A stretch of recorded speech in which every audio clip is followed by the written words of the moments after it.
In this tutorial, I'll show you how to create this image by using Blender and Stable Diffusion XL. I'll use a basic primitive mesh to create a simple prototype scene for the Stable Diffusion.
Please render the image and import it in Stable Diffusion.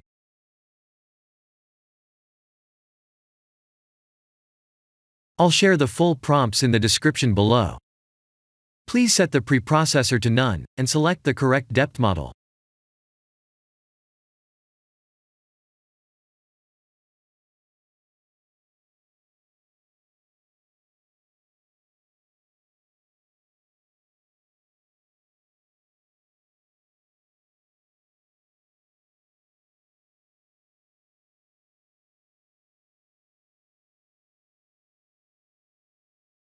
Now that the AI knows what we need, let's send this result to image to further enhance the details.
This is the end of the tutorial. Thank you for watching.